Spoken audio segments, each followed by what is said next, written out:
Y'all see, we got the Trx400 right here, you know what I'm saying? And this is one of the bikes that one of my customers dropped off or whatever. It was the customer that had the 2017 RMZ 450 that had the oil leak, you know, coming out of the motor, the excessive oil leak, or what excessive oil coming out of the motor or whatever, you know what I'm saying? Because the mechanic put too much oil in his bike and stuff like that. But yeah, after I got done with that bike, when I gave his bike the V-test, he dropped off, you know, the Trx400. If y'all didn't watch the previous video or whatever on the RMZ. But yeah, y'all, with this bike, pretty much, he had this bike at that same mechanic, you know what I'm saying? He had this bike at that same mechanic that put too much oil in his bike or whatever. You know what I'm saying? But yeah, he said this bike rode pretty good, but just like the RMZ, this bike was leaking excessive oil too, out of somewhere on the motor, from what, you know, from my point and what he said. But as we can see, it's definitely missing a screw. Yeah, it's missing a screw on where the oil filter go at, you know what I'm saying? But y'all already know, bro. We gonna do the original, we gonna do the normal things, man. You know what I'm saying? Just gonna run through everything. We're gonna check the spark, check the valve clearances, and we're just gonna check the carburetor. But I think the battery dead on here too.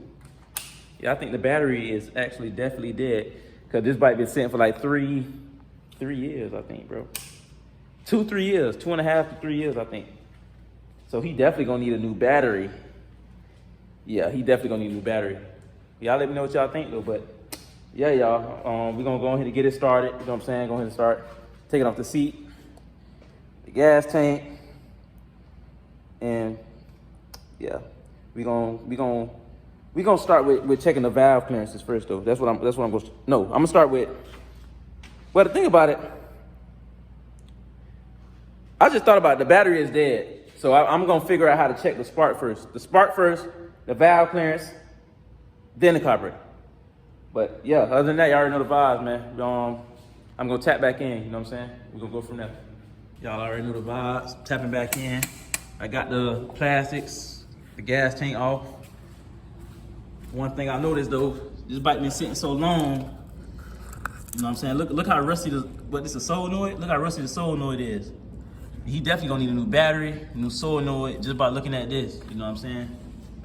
And yeah, he definitely gonna need a carburetor clean too. But what I'm gonna do next though, we gonna check the spark, make sure the bike got a spark, and we just gonna check the valve clearances. You know what I'm saying? Then we'll move to the carburetor, but other than that, y'all already know the vibes. I'll tap back in. I'm tapping back in real quick. I had checked the spark.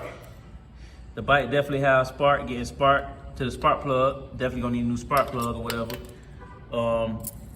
With the coil, you know what I'm saying? This is the wrong coil that go on this bike. It's not a coil for a Trx400. You know what I'm saying? It's definitely the wrong coil. But with the valves, the valve adjustment is perfect. You know what I'm saying? The valves is perfect. Nice and smooth on all the valves. So what I'm gonna recommend for this bike, y'all, you know what I'm saying? The bike got spark, the valves on point, the valve adjustment on point. So what we gonna recommend, a new battery, a new spark plug, a new solenoid. We gonna go ahead and do a carburetor rebuild kit too for the carburetor, you know what I'm saying? But one thing I don't like is how that gasket make, y'all see how the gasket maker how they got gasket maker on that's the cam cover? Then it's missing the screw right here. Yeah, it's definitely missing the screw right there. Yeah, y'all, so it's a couple things, you know what I'm saying, that this bike, well, even with the coil, you know what I'm saying, it's the wrong coil for this bike, like a YZ85 coil. But yeah, we just gonna do a couple things for this bike or whatever. I'm gonna let the customer. One thing I just thought about, bro, the front brakes don't even work. My fault, I just forgot about that. The front brakes don't work. Then there's not no brake fluid for the back brakes. You don't got no type of brake fluid in there. You know what I'm saying? So imagine somebody go try to 12 o'clock with no brakes in it. You know what I'm saying? And he don't got front brakes. So if both brakes not working on the bike, imagine going to a stop sign doing 40 and the brakes just start working, front and back. But yeah, y'all. But it's a couple things I'm gonna let him know that the bike need or whatever. But You know what I'm saying? Y'all leave a comment. Let me know what y'all think about the bike or whatever. Or what y'all think about a Trx400 in general. You know what I'm saying? Me personally, I think this is like a baby mama bike and catwalk. You know what I'm saying? This is the easiest bike to learn on how to catwalk. You know what I'm saying? But yeah, other than that, y'all already know the vibes, man. You know what I'm saying? Get it in gear cycles. The V-Touch, man. It's our floor vibes. But we're going to go from there.